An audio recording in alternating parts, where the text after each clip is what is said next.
आज। So in the previous session, we discussed about the circuits. Circuits are basically the connectivity of different appliances with a source. The source which would supply the electric current or electric charge to those appliances, and as well as some other circuit components जैसे कि switch हो जाता है आपका, या volt metres, ammeters वगैरह। आप अगर कनेक्ट करें एक सर्टेन सीक्वेंस में तो उसको आप सर्किट कहते हैं। सर्किट की अरेंजमेंट के दो मेथड्स हैं आपके पास। The first one is series and the other one is parallel. ये दो आपके कोर कॉन्सेप्ट्स होते हैं, या आप कह लेंगे दो कोर अरेंजमेंट्स हैं आपके सर्किट्स की। लाइक इन्हीं अरेंजमेंट्स पर आपने अपने जो कंपोनेंट्स होते हैं उनको अरेंज करना होता है। लेकिन अगर आप चाहें कि किसी और तरीके से आप अरेंज करें सर्किट्स को तो वो भी पॉसिबल है। Like there could be a hybrid arrangement as well. We discussed that as well over here. If you see, we have a hybrid circuit जहां पर आपको सीरीज और पैरेलल दोनों नजर आ रहे हैं। तो अब चलते हैं सीरीज और पैरेलल की डिफरेंसेस की तरफ। तो सीरीज और पैरेलल के डिफरेंसेस पढ़ाते हुए मैंने सबसे पहले आप लोगों को बताया था कि सीरीज में आप कभी भी कोई ब्रांच नहीं देखेंगे। Like there would be a single line जहां पर आपके सारे पार्टिकल्स या आपके जो सारे कंपोनेंट्स हैं वो सब अरेंज्ड होंगे। जबकि पैरेलल में आपके जितने भी कंपोनेंट्स होते हैं वो डिफरेंट ब्रांचेस में अरेंज्ड होते हैं। Like there could be some certain number of components और वो सब अपनी अपनी अलग अलग ब्रांच में अरेंज्ड होंगे। Now, in series, since we don't have any other branch or any other path for the electrons to flow other than a single path, जो आपका core branch है वहीं से सारे जो आपके charges हैं, जो आपके electron particles हैं, वो move करेंगे। जबकि parallel में आपके पास multiple branches हैं depending on the number of appliances that you are having। तो आपके circuit के अंदर multiple branches की वजह से electrons की movement के भी multiple paths होते हैं। With that being said, we need to understand कि इलेक्ट्रॉन के पास, क्योंकि हमारे पास डिफरेंट पाथ्स हैं, तो आपका जो करंट है हर एक पाथ पे वो डिफर करता है, जो लीड करता है आपके नेक्स्ट मेजर डिफरेंस को, which is saying that the current remain same at each point in the series. क्योंकि वहां पर आपका कोई और पाथ नहीं है, सारे ही इलेक्ट्रॉन्स एक पैटर्न पर, एक ही सीक्वेंस पर फ्लो करेंगे। तो आपके जो इलेक्ट्रॉन पार्टिकल्स हैं उनका काउंट हर एक जगह पर सेम मिलेगा सीरीज सर्किट में। जबकि पैरेलल में आपके इलेक्ट्रॉन पार्टिकल्स हर एक ब्रांच से अलग अलग क्वांटिटी में गुजर रहे हैं, तो हर एक ब्रांच में आपको पार्टिकल काउंट अलग अलग मिलेगा, which means that the current would vary in the parallel circuit. Then moving forward, we have the voltage in the series which would variate, and in parallel the voltage would be same. अब ये मैंने आप लोगों को बताया था कि voltage और करंट एक दूसरे के साथ इंडिया पाकिस्तान है। अगर हम करंट की बात करें तो सीरीज में करंट सेम होता है जबकि वोल्टेज डिफरेंट हो जाएगा। The opposite happens with parallel, जहां पर करंट ने वेरिएट करना है, करंट चेंज होता रहेगा पैरेलल में, जबकि वोल्टेज सेम रहेगा in every single branch. Then the total resistance comes up, जहां पर आपने ये समझना होता है कि टोटल रेजिस्टेंस कैसे वेरिएट करता है सीरीज और पैरेलल में। तो टोटल रेजिस्टेंस सीरीज में हमेशा ज्यादा हो जाता है। As you go with a series circuit with higher number of appliances तो आपका रेजिस्टेंस भी ज्यादा हो जाएगा। While if we talk about the parallels, so the parallels have a major benefit over here कि उनका टोटल रेजिस्टेंस हमेशा कम होता है। जितने आप अप्लायंसेस बढ़ाएंगे उतना ही आपका रेजिस्टेंस कम होता जाएगा, ना कि बढ़ेगा like in series. Now we have some certain formulas over here. इन फॉर्मूलाज को अभी आपने यूज नहीं करना है, we will use them later on afterwards. लेकिन आपको आइडिया होना चाहिए कि अगर हम करंट की बात करें सीरीज में तो हमारे पास करंट होता है I1 = I2। मतलब आपकी हर एक ब्रांच का जो, या हर एक कंपोनेंट का जो करंट है वो बराबर होगा आपके टोटल करंट से। Well, if we talk about the parallels, so the parallel would have a total current which is actually the sum of currents in each and every single branch. In against of it, आपका जो voltage है वो sum up करता है series में, जबकि आपका voltage same रहेगा पैरेलल में हर एक कंपोनेंट के ऊपर। Now coming to the resistance, तो रेजिस्टेंस फाइंड करने के लिए आप सिर्फ एड अप कर देते हैं सीरीज में, जबकि पैरेलल में आपने अगर रेजिस्टेंस फाइंड करना हो तो आप रेसिप्रोकल सम बनाते हैं। Don't worry about the formula, हम इस फॉर्मूला को बाद में डील करेंगे, so you just need to have an idea of it and we will go into the details of it afterwards. Now, moving forward, we have the next difference, which is saying that the appliances cannot be controlled separately. आप series में कभी भी appliances को अलग अलग control नहीं कर सकते, जो कि एक मेजर ड्रॉबैक है, एक मेजर फ्लॉ है for the series circuit. Like अगर आप कहीं बैठे हुए हैं in a cold area and you want to turn on the light, the fan would turn on as well. तो सीरीज का ये एक मेजर प्रॉब्लम है।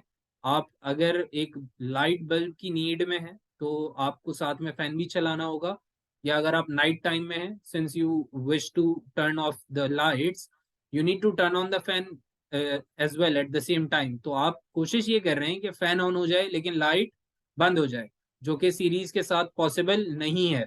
सीरीज भाई जो हैं वो जरा बदतमीज से हैं, वो हमारी बात नहीं मानते। वो कहते हैं कि अगर आपको अप्लायंस चलाना है तो सारे एक साथ चलाएं, अगर नहीं चलाने तो एक भी ना चलाएं। तो सीरीज भाई जरा बदतमीज हैं, पैरेलल भाई अच्छे समझदार एक इंसान है, और इन्होंने क्या किया, इन्होंने इस प्रॉब्लम का सॉल्यूशन निकाला। So as you can see over here in your room और anywhere you are sitting right now, तो आपको नजर आ रहा होगा कि कुछ सर्किट कंपोनेंट्स टर्न्ड ऑन है, लाइक योर ट्यूबलाइट और your bulb is turned on, जबकि आपका फैन टर्न्ड ऑफ है, आपका एयर कंडीशनर भी टर्न्ड ऑफ होगा definitely. So this means that in parallel you have the opportunity of controlling each and every single component separately as per your choice. Then coming to the next difference, जो कि एक major flaw है again with the series, और flaw ये है कि अगर हम कंपोनेंट्स को देखें और कोई एक कंपोनेंट डाई ऑफ हो जाए, लाइक बर्न ऑफ हो जाए सीरीज में, तो आपके सारे सर्किट कंपोनेंट्स बंद हो जाते हैं सीरीज में। जबकि पैरेलल में ऐसा नहीं है, पैरेलल में अगर एक कंपोनेंट खराब हो जाता है तो बाकी सारा सर्किट नॉर्मली फंक्शन करता रहेगा।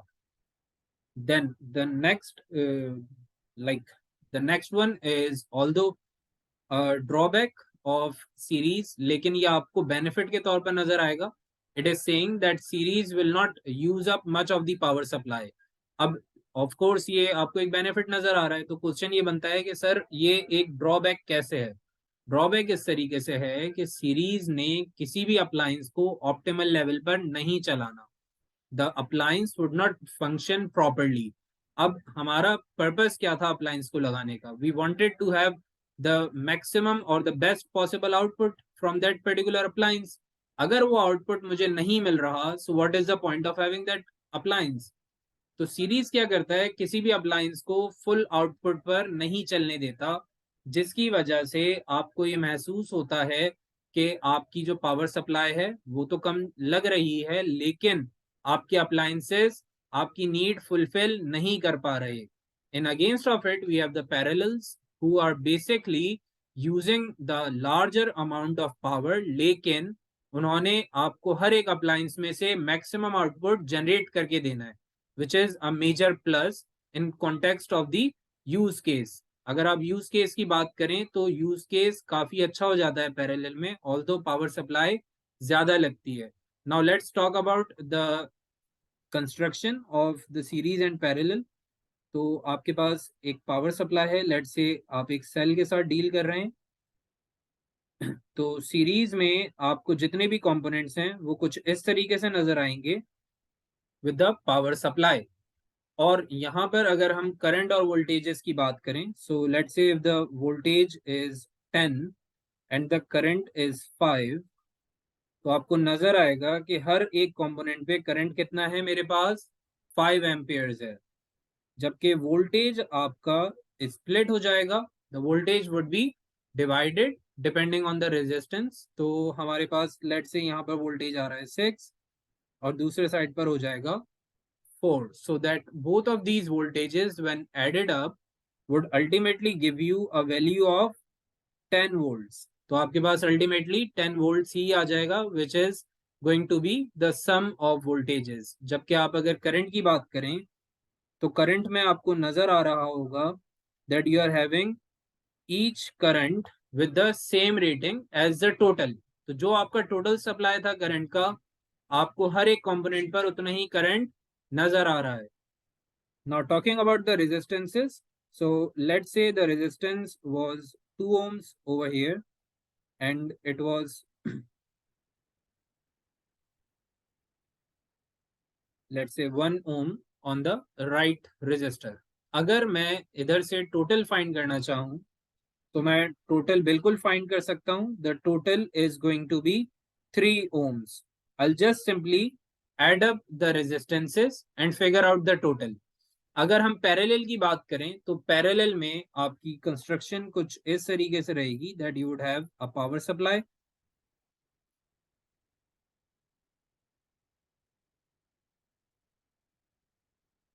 and you have multiple appliances attached to the circuit in different branches. तो अब यहाँ पर आपके पास branches constructed हैं which proves that you have multiple options for the electrons to flow through. अब आपका इलेक्ट्रॉन अगर यहाँ से फ्लो करता है तो इस पॉइंट पर आकर right over here it has the option to go into the first resistor or it could go at the bottom to the second resistor as well. Now, the thing is that if you talk about the resistance, voltage and current, so let's say the voltage is 10 volts, the current is 20 amperes.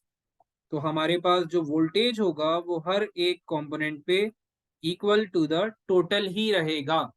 Now the total voltage was 10 volts. तो आपको नजर आएगा कि आपके पास हर एक component पे कितना voltage है, 10 volts है. Now talking about the current would split apart. So let's say if the first one is having 12 amperes and the total is 20, तो आप में से कोई बता सकता है what would be the current over here? Second resistor में current कितना होगा हमारे पास?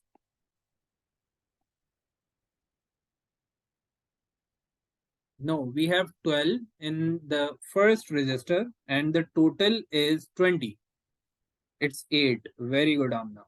तो हमारे पास जो सेकंड रेजिस्टर है उसका लाइक करंट 8 एम्पियर्स आ चुका है. And the good thing is कि जब भी कभी आप वोल्टेज या करंट से डील कर रहे होते हैं तो ये नॉर्मल कैलकुलेशंस के साथ एडिशन सब्ट्रैक्शन के थ्रू फाइंड किया जा सकता है. लेकिन अगर रेजिस्टेंस की बात करें तो रेजिस्टेंस जरा प्रॉब्लमेटिक हो जाता है पैरेलल में आके. Like over here I am having 3 ohms of resistance while over here I am having 5 ohms.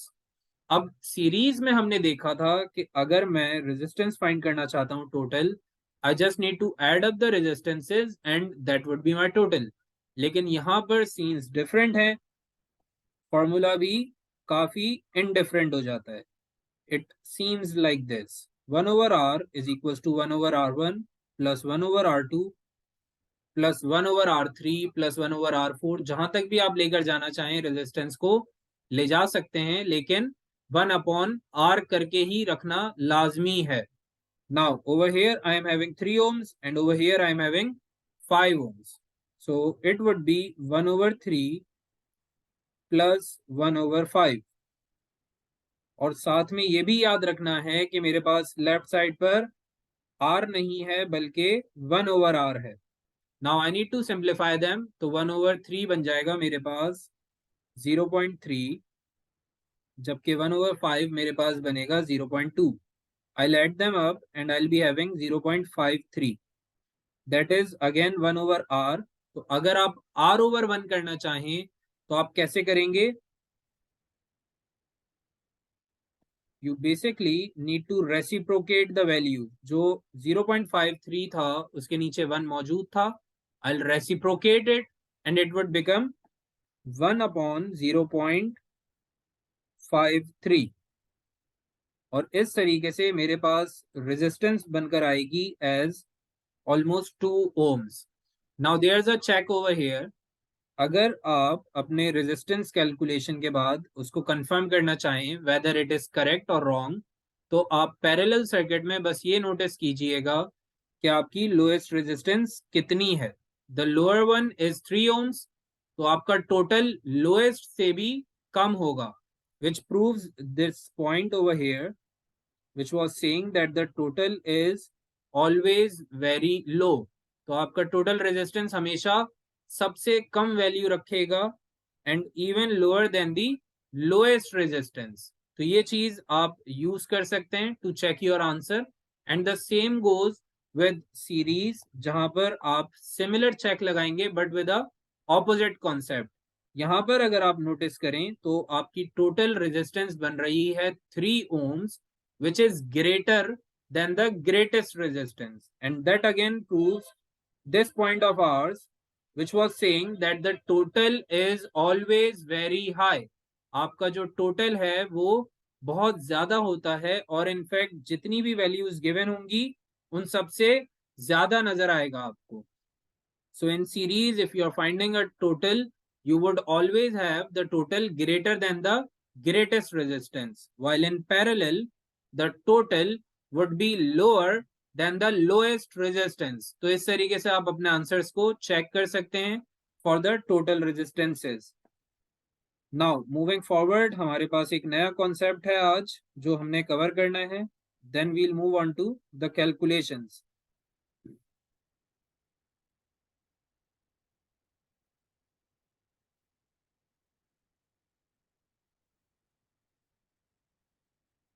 So we are basically dealing with circuit components over here. ये कुछ circuit symbols हैं जो मैंने पहले से draw करके रखे हैं आप लोगों के लिए, and we'll be discussing them in detail today.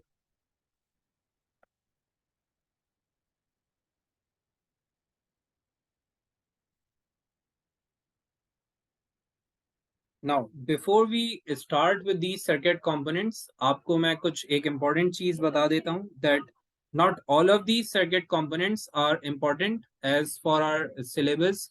और हमारे syllabus का part हैं although ये सारे, लेकिन इनमें से काफी सारे ऐसे components हैं जो ना तो आपने कभी देखे होंगे और ना ही possible है कि आप आगे इनको पेपर में कभी देखेंगे. एक prominent chance है कि ये कभी भी एग्जाम में assess नहीं होंगे. Now, starting up with them, these are the circuit components.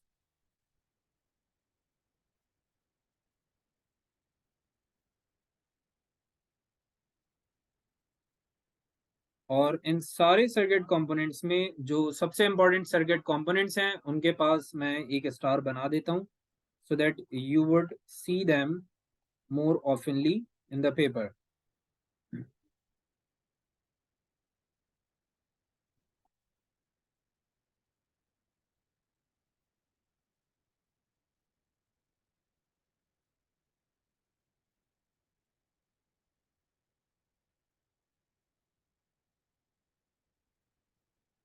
तो हमारे पास कुछ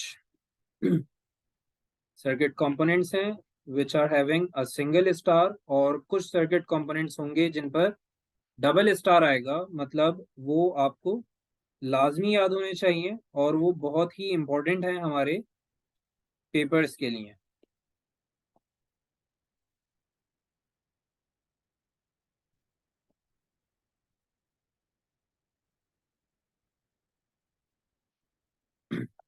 now starting up with the very first one on the left side, आपको दो स्टार्स के साथ नजर आ रहा है, इसको हम कहते हैं सेल. और इसी के राइट साइड पर आपके पास एक सिमिलर सीक्वेंस में है स्ट्रक्चर, लेकिन वहां पर आपको ज्यादा लाइंस नजर आ रही हैं, तो ये आपके पास बैटरी होती है. सो this is a battery. Now there's one very important thing over here to be remembered. It is about their charges. तो आपको नजर आ रही होंगी दो लाइंस एक सेल में. The first one on the left side is a larger vertical line, while the second one is relatively smaller. तो आपके पास जो लेफ्ट साइड पर पहली लाइन है that is having a positive charge, while the second one is having a negative. अगर आप लोगों ने प्रीवियस क्लास ली हो तो आप लोगों को याद होगा कि सीरीज पैरेलल सर्किट पढ़ाने से पहले मैंने आप लोगों को चार सर्किट कंपोनेंट्स बताए थे जिनमें से एक था cell. Now moving forward, we have the same charges on the battery as well. So on the battery we have the positive and the negative on the cornermost lines. तो बीच वाली lines को हम इग्नोर कर देते हैं और सिर्फ left corner और राइट कॉर्नर वाली लाइंस पे चार्ज बनाते हैं. If the line is vertically longer it would be positive and if the line is vertically smaller it would be negative. Then we have the bulb over here. इसको हम कहते हैं bulb या lamp या filament. So this is basically used for a bulb or a lamp. On the right side, we have two circuit components. ये दो अलग symbols हैं लेकिन ये एक ही component के हैं. So basically they are for resistor. तो आपने notice किया होगा कि मैं ये similar structure पीछे series और parallel में भी बना चुका हूँ, which was something like this. तो ये structure basically resistor के लिए होता है और ना सिर्फ रजिस्टर बल्कि हर एक अप्लायंस को शो करने के लिए हम यही सिंबल यूज कर लेते हैं. Like if I want to show a sort of fan और अ ट्यूब लाइट और अ बल्ब और my television set, I could show it by this very symbol. Then the next one is a similar sort of structure. Resistor जैसा लग रहा है कुछ लेकिन ऊपर एरो आ चुका है. तो आप में से किसी को याद है ये कौन सा सिंबल है? जी, किस सर्किट कंपोनेंट के लिए है ये symbol? Anyone having any idea? No, it's not LDR. LDR नहीं है ये. I am talking about this one, variable resistor. Very good. हुदाबाजी आ गई हैं और छा गई हैं. बिल्कुल सही आंसर है आपका. ये वेरिएबल रजिस्टर होता है. अब वेरिएबल रजिस्टर करता क्या है ये जरा समझ लें आप. और वेरिएबल रजिस्टर बहुत कॉमन चीज है, आपको अपने घरों के स्विच बोर्ड्स में भी नजर आ जाएगा. It is basically a resistor which could variate the resistance. एक resistor होता है जिसकी resistance fix होती है and you cannot change the resistance. Like एक resistor आपको जब दिया जाएगा तो उसका एक fixed resistance होता है, let's say 10 ohms. अब उस 10 ohms को आप ना तो ज्यादा कर सकते हैं और ना ही कम कर सकते हैं. So it would go as 10 ohms throughout its life until you just shatter it apart या फिर वो खराब हो जाता है. तो जब तक उसने फंक्शन करना है 10 ohms पे ही करना है. लेकिन what if I want some resistor which could variate the resistance. तो अगर मैं कुछ ऐसे रेजिस्टर की नीड में हूं जो अपनी रेजिस्टेंस को खुद वेरिएट कर सके एज पर माय नीड, तो मैंने क्या करना होता है, मैंने एक वेरिएबल रेजिस्टर यूज करना होता है. और वेरिएबल रेजिस्टर क्या करता है, अपनी रेजिस्टेंस को बहुत इमेंस अमाउंट में वेरिएट कर सकता है. Like it could go anywhere from 1 ohms until 1000 और 10,000 ohms. तो इतनी बड़ी चेंजेस ये अपने अंदर लेकर आ सकता है. अब क्वेश्चन ये बनता है सर इसका यूज कहाँ पर है? तो इसका यूज है आपके स्विच बोर्ड में जो फैन रेगुलेटर आपको नजर आ रहा होता है, by which you control the speed of your fan, that is a variable resistor. तो वो वेरिएबल रेजिस्टर होता है और जैसे ही आप उसको लाइक रोटेट करते हैं इधर क्लॉकवाइज और anti clockwise, the fan speeds up और स्लो डाउन अकॉर्डिंगली. तो जो फैन स्पीड अप हो रहा है या स्लो डाउन हो रहा है, that is on the basis of resistance of the regulator. Then the next one is this component जो अगेन एक रेजिस्टर जैसा ही लग रहा है आपको, लेकिन इस पर कुछ डैश डला हुआ है, स्लैश जैसा. तो इस सर्किट कंपोनेंट का नाम कोई अगर मुझे बता सके. जी, है कोई आइंस्टाइन जैसा काबिल? Anyone having any idea?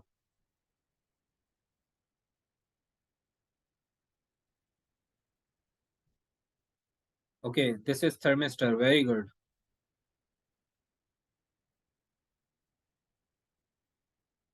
So this is a thermistor. और थर्मिस्टर हमारे पास एक ऐसा कंपोनेंट है जो टेम्परेचर की बेसिस पर अपने रेजिस्टेंस को वेरिएट करता है.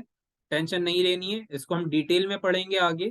सो we'll have a thorough study of it और इसका यूज केस भी हमने डिटेल में देखना है आगे. Then moving forward we have another circuit component over here. तो इसका अगर कोई मुझे नाम बता सके, एनी वन ऑफ यू, किसी को आइडिया है what's this like circuit component?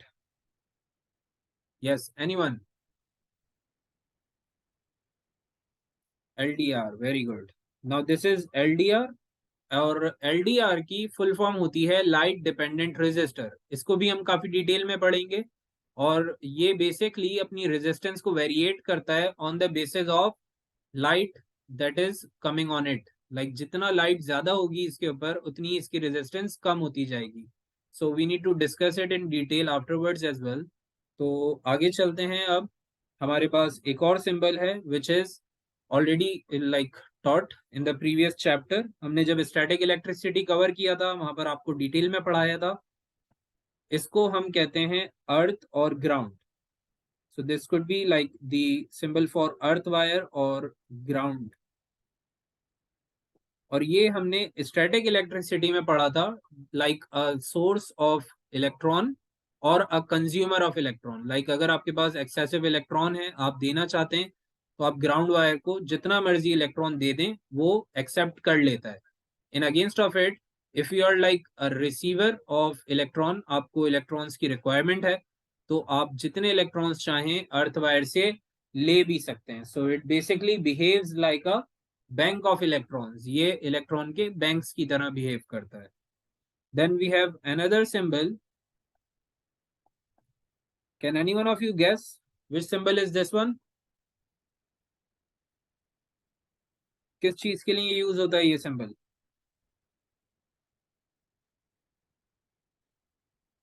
AC, very good. तो ये ऑल्टरनेटिंग करंट सप्लाई के लिए है। like the regular supply which comes up in our homes is basically an alternating current supply, जहां पर आपका करंट अपने चार्जेस को वेरिएट करता है। उसके जो साइंस हैं, जो पोल्स हैं, वो चेंज होते रहते हैं। Like once the left would be positive and the right would be negative, लेकिन अगले ही सेकंड में वो साइंस चेंज हो जाएंगे और जहां आपको लेफ्ट पर पॉजिटिव नजर आ रहा था वो अब क्या हो जाएगा? नेगेटिव हो जाएगा। और राइट साइड पर पॉजिटिव पोल आ जाएगा। सो दैट इज ऑल्टरनेटिंग करंट। आपके घरों में, ऑफिसेज में, हर जगह पे ऑल्टरनेटिंग करंट ही आता है। So the alternating current is delivered to the circuit with a symbol looking something like this. Then the next one is again an important one, और ये हमारे पास एक मेजरिंग इंस्ट्रूमेंट है। आप में से कोई बता सकता है ये कौन सा मेजरिंग इंस्ट्रूमेंट है? Volt meter, very good. तो ये हमारे पास एक वोल्ट मीटर है और वोल्ट मीटर का काम होता है वोल्टेज को मेजर करना। The next one is again measuring device, एक मेजरिंग इंस्ट्रूमेंट है ये, and this one is termed as ammeter. तो इसको हम कहते हैं एम मीटर, और ये करंट को मेजर करने के लिए काम आता है। Any one of you having any idea of this one? Now this one is difficult. ये इंपॉर्टेंट नहीं है, आपको नजर नहीं आएगा इतना ऑफनली, और बहुत रेयरली असेस होता है पेपर में भी। किसी को आइडिया है what's this symbol telling you? मैं इसकी थोड़ी सी एक जूम्ड इन फिगर बना देता हूँ। तो it is something like this. तो ये कुछ ऐसा एक सिंबल है। किस सर्किट कंपोनेंट के लिए होता है? Any idea?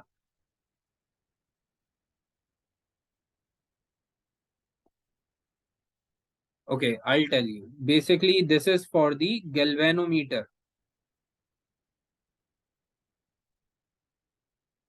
गैल्वेनोमीटर अगेन एक मेजरिंग इंस्ट्रूमेंट है जो सर्किट के अंदर रेजिस्टेंसेस या दूसरी क्वांटिटीज को मेजर करने के काम आता है।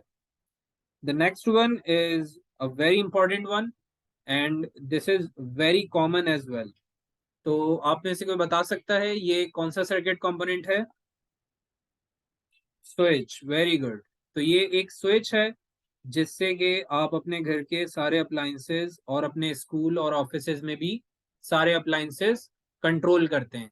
अब स्विच में दो कंडीशंस होती हैं आपके पास, you either have a switch on और अ स्विच ऑफ। तो ये हमारे पास एक स्विच है जिसको हम ओपन स्विच कहते हैं या टर्न्ड ऑफ स्विच कहते हैं। जब आपको अपना फैन या लाइट वगैरह टर्न ऑफ रखना हो, तो आप स्विच को जब टर्न ऑफ करते हैं तो वो सर्किट में कुछ इस तरीके से दिखाया जाता है। लेकिन अगर हम इसी सर्किट स्विच को बंद करके दिखाना चाहें तो ये कुछ ऐसा नजर आएगा, like this. Now the switch has been turned on, या इसको हम क्लोज्ड स्विच कहते हैं। Now the terms are very like complex, जहां पर आपका स्विच ऑन है उसको आप ओपन कहते हैं, in fact the switch is of और ओपन। और जहां पर आप स्विच को ऑन करेंगे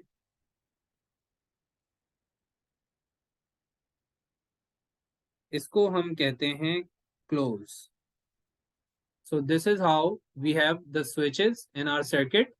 अगर आपने टर्न ऑन करना है तो आप स्विच को क्लोज रखते हैं, जबकि अगर आपको टर्न ऑफ करना है किसी अप्लायंस को तो आप स्विच को ओपन रखते हैं। Now moving forward we have the next one in line,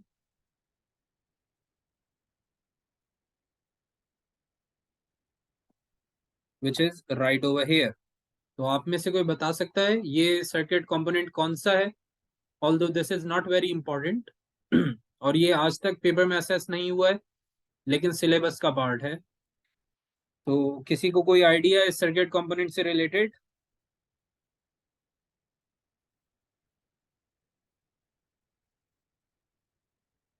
okay, basically this is a two way switch. ये हमारा टू वे स्विच होता है और इसका काम होता है दो कंपोनेंट्स को एक साथ रन करना, एक साथ टास्क परफॉर्म करवाता है दो डिफरेंट कंपोनेंट से। और इसमें ऑप्शंस हमारे पास होते हैं that we could either turn on both the components at the same time, or we can turn them on individually. Like if I want the fan to be turned on and want the light to be turned off, तो वो task भी perform हो जाएगा। If I want the opposite case, like मैं fan को of रखना चाहता हूँ, लाइट को ऑन करना चाहता हूँ, वो भी परफॉर्म हो जाएगा। And in case if I want both of them to be turned on, वो भी टास्क परफॉर्म हो जाएगा। और अगर आप चाहें कि दोनों ही टर्न ऑफ हो जाएं तो वो भी परफॉर्म हो जाता है। तो इसके चार अलग मेथड्स हैं। It could perform four different task at the same particular time. तो ये होता है हमारे पास टू वे स्विच, सिलेबस में मौजूद है लेकिन पेपर में आज तक कभी नहीं असेस हुआ। The next one is very important, which is particular topic as well in our syllabus. हमने लेटर चैप्टर के अंदर इसको एज अ टॉपिक भी कवर करना है, and that is a fuse. Very good होता। Now moving forward, what is this? ये कौन सा सर्किट कंपोनेंट है? This one again is not so important, we name it as a wire connection. तो ये हमारा एक वायर्ड कनेक्शन है, like the wires are connected with each other. Then the next one is over here, जिसको हम कहते हैं wires crossed। अब यहाँ पर ये जो wires crossed है ये भी एक बहुत ही अनइम्पॉर्टेंट सा टॉपिक है और ये पेपर में असेस नहीं होता। So this is like the wires crossing over.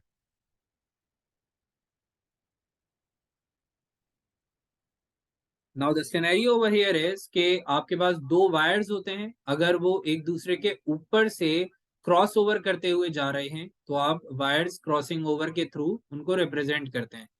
Now the next one is relay coil, जो कि हमारे लिए अभी इंपॉर्टेंट नहीं है लेकिन लेटर चैप्टर के अंदर इसका पूरा एक टॉपिक है और हमें इसको काफी डिटेल में पढ़ना होगा।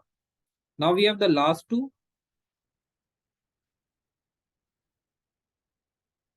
The first one is a very important topic in itself. तो आप में से कोई बता सकता है ये कौन सा सर्किट कंपोनेंट है? डायोड। Very good Amna. और लास्ट वन कौन सा है हमारे पास? Now this one is very important for us to look good.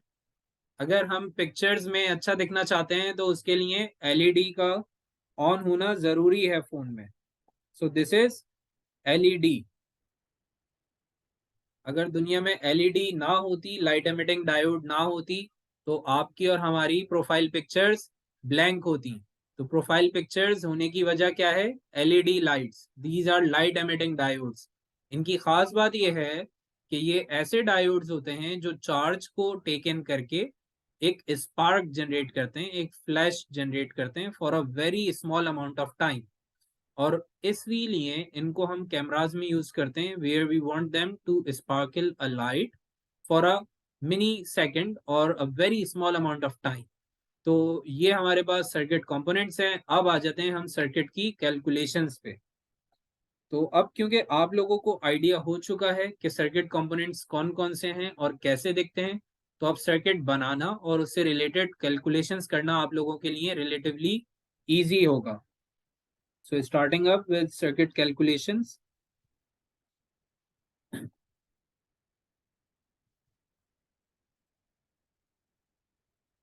Okay, तो सर्किट कैलकुलेशंस में सबसे इंपॉर्टेंट चीज है फार्मूलाज। जो फार्मूलाज हमने सीरीज और पैरेलल सर्किट्स में कवर किए थे, वो सारे ही फार्मूलाज काफी इंपॉर्टेंट हैं। और वो सारे फार्मूलाज आपको एटलीस्ट 4 to 5 मार्क्स देकर जाएंगे पेपर में। And that is for sure, हर साल उनके 4 से 5 मार्क्स का पेपर लाजमी होता है, एक क्वेश्चन लाजमी आता है रिलेटेड टू कैलकुलेशंस, या फिर 2 से 3 एमसीक्यूज में आ सकता है। Now starting up with a normal regular circuit.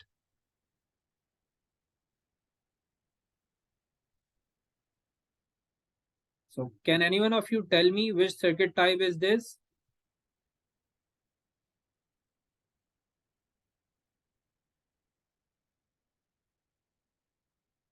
जी, ये सीरीज सर्किट है। Very good. तो हमारे पास एक सीरीज सर्किट आ चुका है, और इस सीरीज सर्किट में अब मुझे क्या करना है? मुझे फाइंड करना है एक resistance for the last resistor, जबकि मेरे पास टोटल रेजिस्टेंस नहीं है। I don't have the total resistance. I have the total voltage over here, which is 10 volts, and I have the current for the first component as 7, or let's make it 5 amperes. अब सबसे पहले आप लोगों ने मुझे बताना है I2, I3 और I total. So can any one of you tell me what would be the value of I2 and I3? Yes, any one of you? 5 each. Very good. तो हमारे पास 5 ohms, 5 amperes इनफैक्ट करंट होगा for each one of these resistor. उसका reason क्या है? उसका reason ये है that since we are dealing with series, और मैंने आप लोगों को बताया था सीरीज में करंट होता है सेम। इसको याद रखने का शॉर्ट फॉर्म है सिस। लाइक आप सिस्टर की शॉर्ट फॉर्म यूज करते हैं सिस, तो सिस का मतलब होता है सीरीज करंट सेम। तो आप इस तरीके से अपने कॉन्सेप्ट्स को याद रख सकते हैं for the current in a series circuit. और वोल्टेज ऑपोजिट हो जाएगा, which is going to be different over here. जबकि इसका बिल्कुल एक ऑपोजिट केस आपके पास पैरेलल में बनेगा, जहां पर करंट ने होना है डिफरेंट और वोल्टेज ने होना है same. Now once we are clear with this, तो अब आ जाते हैं हम रेजिस्टेंस की तरफ। तो सबसे पहले आप लोगों ने ये करना है कि मुझे बताना है total current. What would be the total current?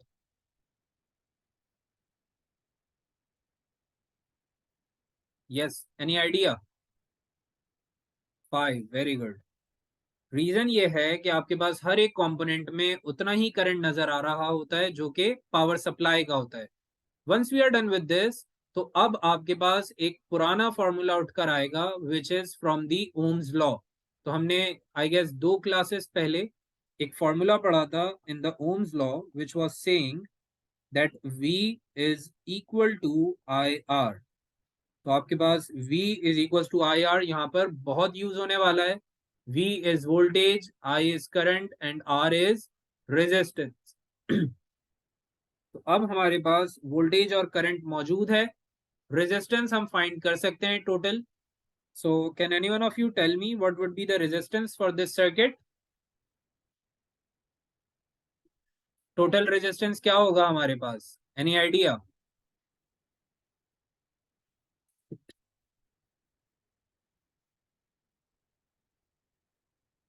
2 ohms। Very good. तो हमारे पास टोटल आ रहा है 2 ohms।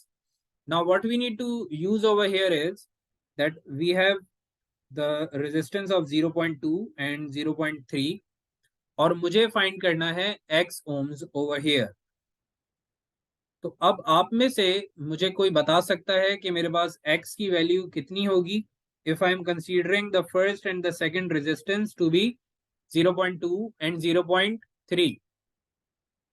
जी, किसी को कोई आइडिया है?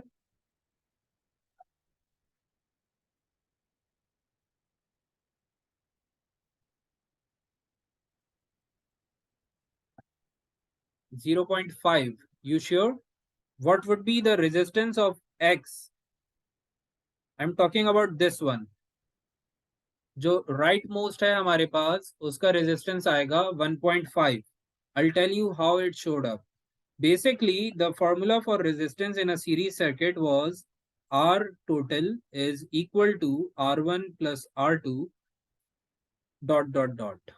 यानी कि आपकी जितनी भी रेजिस्टेंसेज हैं उन सबको आप अगर ऐड कर लें तो टोटल के इक्विवेलेंट हो जाएंगे। Basically we were having the total as 2 ohms already. फिर हमारे पास फर्स्ट रेजिस्टेंस है 0.2, सेकंड है 0.3 और थर्ड रेजिस्टेंस मुझे करनी है find.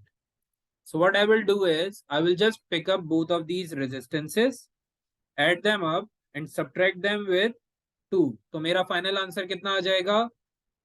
It would come up as 1.5 ohms. Now, I hope every one of you is perfectly clear on this. अगर किसी को कोई प्रॉब्लम कोई क्यूरी है तो पूछ लें, otherwise we'll move on to the next part. Yes, every one of you is perfectly clear.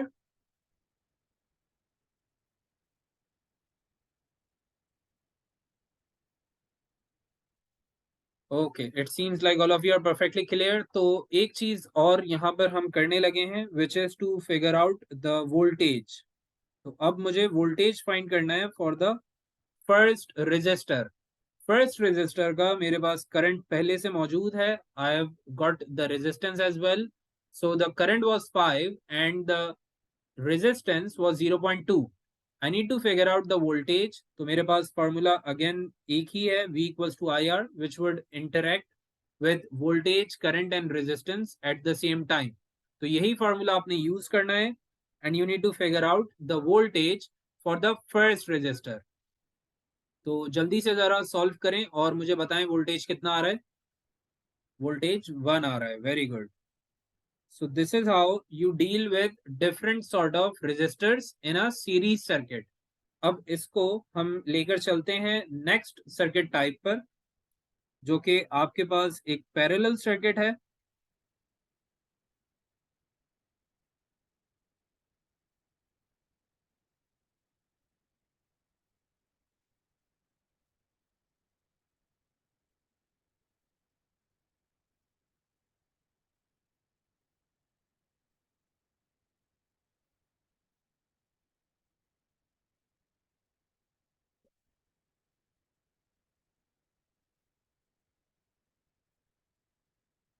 Okay, so we have got three different resistors over here,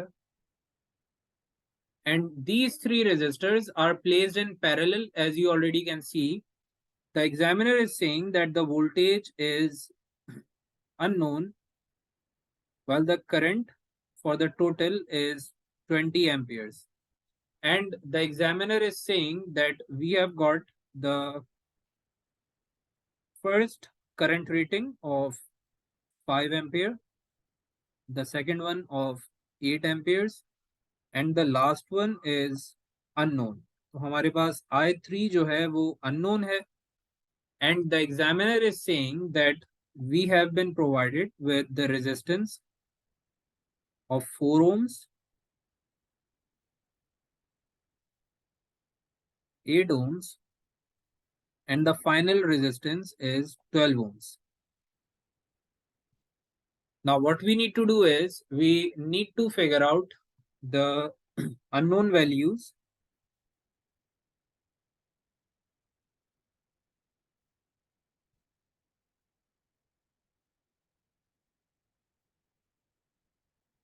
Now we need to figure out the unknown values of current over here, and then we need to figure out the voltage as well. तो ये जरा हम करके try करते हैं कि कैसे solve होगा और फिर चलेंगे लेटर टॉपिक्स की तरफ। तो हमने सबसे पहले क्या करना है, हमने सबसे पहले यहाँ पर अगर करंट फाइंड करना है तो करंट अननोन है, but we already know the current for the first two components. तो पहले कंपोनेंट का करंट था 4, सेकंड का है 8, द टोटल इज 20। तो अब आप में से कोई बता सकता है थर्ड कंपोनेंट का करंट कितना होगा?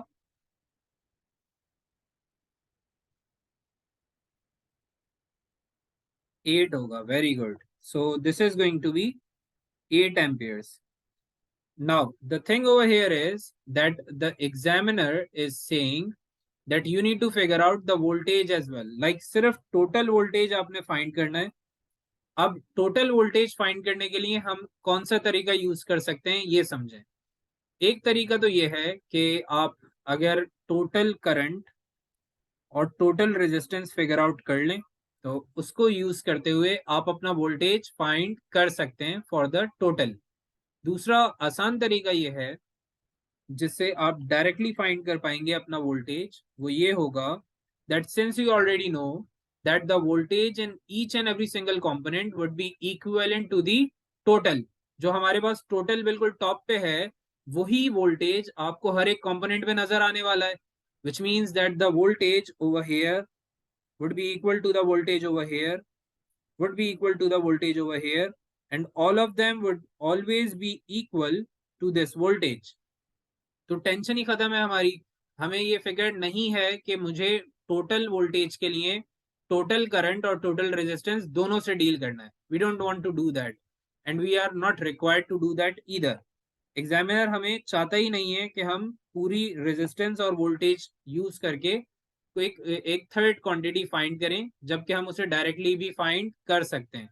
सो what we are going to do is we are just going to pick up the current from here and the resistance from here to figure out my total voltage. तो total voltage निकालने के लिए आपके पास formula V equals to IR मौजूद है। You have the current as 4 and the resistance as 4 as well. तो आप अगर फाइंड करें तो ये आपके पास बनेगा 16। So that is going to be your voltage. Now whether you try it from here or from here or from here, it is going to be exactly same. Although मेरी जो values हैं वो just एक estimated sort of values हैं, they might not give the correct answer every single time क्योंकि ये past paper driven question नहीं है। It is just to check your concept। हमारी सिर्फ concept building के लिए है ये। तो यहाँ पर हो सकता है कि कुछ एक सर्किट कंपोनेंट में वोल्टेज की वैल्यू या रीडिंग डिफरेंट आ जाए, लेकिन ओरिजिनली क्या होगा कि अगर आप फर्स्ट कंपोनेंट से वोल्टेज निकालते हैं या आप सेकंड कंपोनेंट से निकालते हैं वोल्टेज या आप ओवरऑल वोल्टेज भी निकालते हैं तो वो कितना आएगा? 16 ही आएगा इस केस में। Now let's try one other question and then we will wrap our class of today. So I am having a battery over here and now we are dealing with a series parallel circuit। तो ये एक complex circuit आ चुका है मेरे पास और यहाँ पर problem ये है कि एग्जामिनर भाई मुझसे पूछ रहे हैं रिगार्डिंग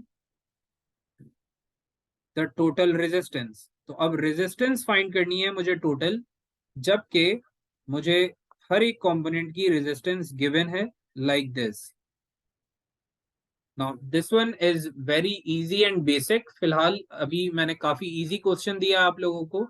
अब इस टाइप के क्वेश्चन में हमें करना ये होता है that we need to first like bunch up और bundle up the resistors in series in a single type. आप क्या करोगे, आप सबसे पहले जो आपको सीरीज में नजर आ रहे हैं रेजिस्टर्स उनको बंडल अप करोगे एंड मेक देम और consider them as a single resistor. कैसे होगा ये? We have two resistors over here in series, तो आपने इनको कन्वर्ट करना है और बनाना है एक सिंगल रेजिस्टर। तो सिंगल रेजिस्टर बनेगा कैसे ये जरा समझ लेते हैं।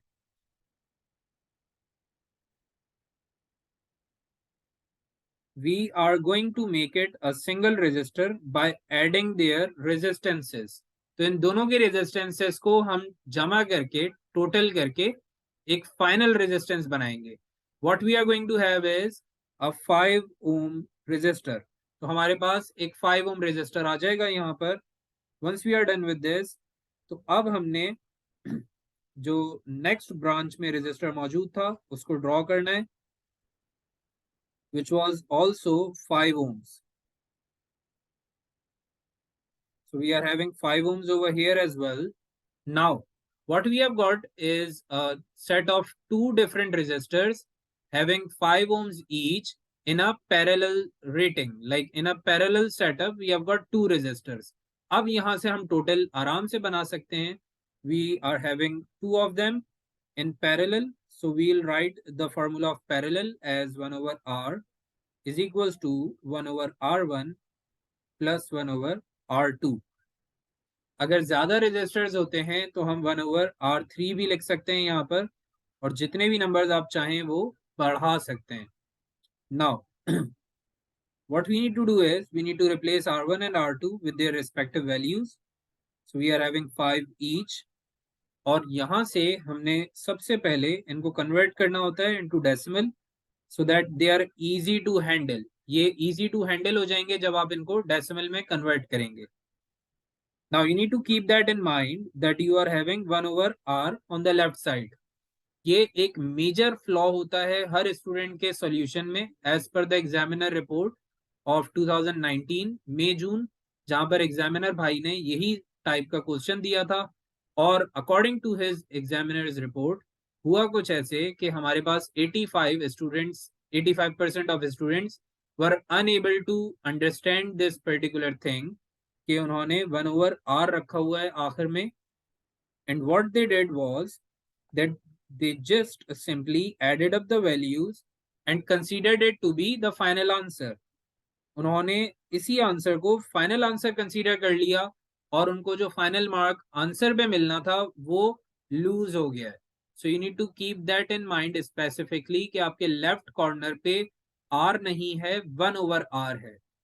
So we are having 1 over R on the left side. And once we reduce the right side to a single number, we need to make sure that we are reciprocating it as well. तो आपके पास 1 over R 0.5 के बराबर है और आपने इसको reciprocate करना है. And you would be having 1 over 0.4. तो बेसिकली यहाँ पर जो 0.4 नजर आ रहा है वो बेसिकली 0.4 नहीं है बल्कि 0.4 upon 1 है. So what we would do is we would pick up both the sides on the right and left and reciprocate them. जो right और left पर हमें values नजर आ रही हैं 1 upon R और 0.4 upon 1, इन दोनों को हम करेंगे reciprocal और हमारे पास numbers आ जाएंगे कुछ इस तरीके से. Now we would just simply divide 1 with 0.4 और मेरा final answer आ जाएगा as 2.5 ohms. Now again if you see आपका जो फाइनल रेजिस्टेंस आ रहा है that is smaller than the smallest. तो आपके पास ईच वन रेजिस्टर था 5 ओम का और जब आपने फाइनल निकाला है तो आपके स्मॉलेस्ट से कम है, which proves that you have performed your working correctly. We don't need to compare it over here. यहां से कंपेयर हम नहीं करेंगे क्योंकि हमारे पास इनिशियल एक्चुअल सर्किट में सीरीज कंपोनेंट भी हैं और पैरेलल भी हैं. So there is no match of that initial circuit with our final answer. तो अगर आप फाइनल आंसर को कंपेयर करना चाहते हैं तो वहां से कंपेयर करें जहां पर आपने पैरेलल्स डिलीवर कर दिए थे. So that is how you do such type of questions. Next class में इसी से रिलेट करते हुए बिगनिंग लेंगे and then we will move on to our later topic. So that's a wrap for today. But before leaving, I need a confirmation from you people if all of you are perfectly clear with the topic taught today. या किसी को कोई problem, कोई query है इसमें? Yes. Any one of you having any sort of problem? Okay, perfect. तो आज के लिए इतना ही रखते हैं. And see you then inshallah on Sunday. Friday को extra class का scene off है. अगर हमें बीच में जरूरत पड़ेगी तो हम एक एक्स्ट्रा क्लास रख लिया करेंगे on end of. But for now, the like extra classes are on off. So see you then inshallah on regular timings Sunday. Take care everyone. Allah Hafiz.